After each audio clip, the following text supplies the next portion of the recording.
ভারতীয় বিএসএফ এর নির্যাতনে মানসিক ভারসাম্য হারিয়ে নূর আলম এখন শিকলবন্দি।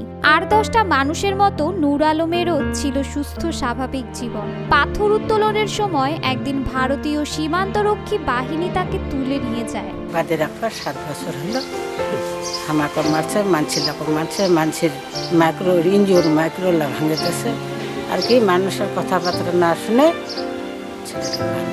মানবেতর এই ঘটনা পঞ্চগড়ের তেঁতুলিয়া উপজেলায় সদর ইউনিয়নের সর্দারপাড়া গ্রামে ভারতীয় সীমান্ত বাহিনীর নির্যাতনে মানসিক ভারসাম্য হারানোয় বিগত 7 বছর ধরে শিকলে বাঁধা জীবন কাটাচ্ছেন 40 বছর বয়সী নূর আলম। দীর্ঘ অপেক্ষার পরও ছেলেকে স্বাভাবিক জীবনে ফেরাতে পারেনি পরিবার, তবুও আশা ছাড়েননি অসহায় মা। ভারতের ধরে 3 বছর 70 দিন থাকে, ওখান থেকে খাটে একদম রাজশাহীতে 40 জন জড়ায়, রাজশাহীতে দিছে। বান্ডেল থাকলে প্রতি সেনমানিতে টাকা বাঁচবে। বিকাশ সেনমানি বান্ডেল কিনে জিতুন প্রতি লেনদেনে। পরিবারের সদস্য ও স্থানীয়রা জানান, মায়ের একমাত্র ছেলে নূর আলম। জন্মের মাত্র 2.5 বছর পরে মারা যান নূর আলমের বাবা হকিকুল ইসলাম।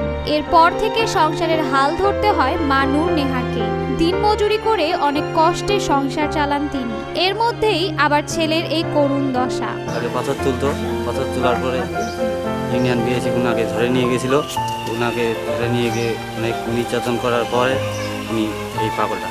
অভাবের কারণে মাধ্যমিক পাশের পর আর উচ্চ মাধ্যমিকে ভর্তি হওয়া হয়নি নূর আলমের। ঢাকায় এসে রড মিলে কাজ নেন তিনি। পরবর্তীতে বিয়ে করে এলাকায় এসে পাথর উত্তোলনের কাজ করে জীবিকা নির্বাহ শুরু করেন তিনি। বিয়ে শাদী করে দিন ভালো ছটা ভালোই বিয়ে শাদী করে দিন, বাচ্চা কাচ্চা হওয়ার পর আছে একদম পরে রাখার ধুন।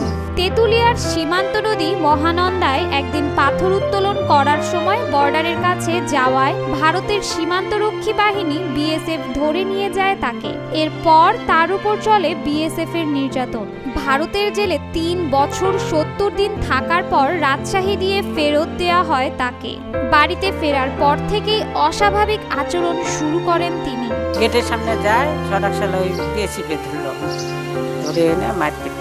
বাড়ি ফেরার পর থেকেই হয়তো নূর আলম কারো ঘর বাড়ি ভেঙে দেয়, যে কাউকে মারপিট করে, গাড়ি ভাঙচুর করে। এ কারণেই ঘরের খুঁটিতে হাতে শিকল দিয়ে বেঁধে রাখা হয় তাকে।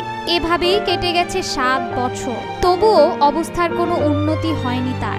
মানুষের মায়ের ধর মাইক্রো ভাঙেছে, ছাগল ঠ্যাং ভাঙেছে, হামাক মায়ের ধর করছে, ওই কারণে ছেলেটাকে আর কি বাদে রাখা। নূর আলমের 3 মেয়ে 1 ছেলে। বড় মেয়েকে বিয়ে দেয়া হয়েছে। মানসিক ভারসাম্য হারানোর পর মারধর করায় 2 সন্তান নিয়ে স্ত্রী চলে যায় বাপের বাড়ি। বউটা ছিল ভালো, মারধর করে বউ সালে চলে গেল বাপের বাড়ি। অর্থের অভাবে চিকিৎসা করাতে পারছেন না নূরের বৃদ্ধ মা।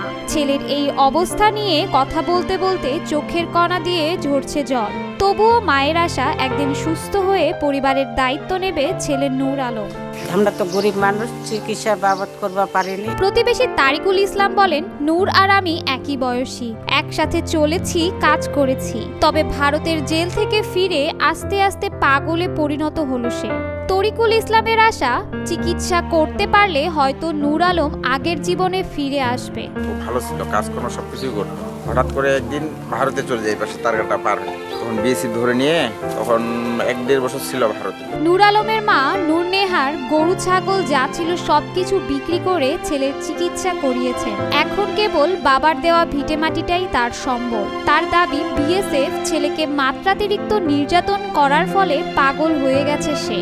মায়ের অনুরোধ, সবাই যদি সহযোগিতা করে তাহলে হয়তো চিকিৎসা করে আগের জীবনে ফিরে আসবে নূর আলম। আমার যে সহযোগিতা সহজ পাই, একটু আর কি খুবই ভালো হয়, আমি অনুরোধ করে বলছি।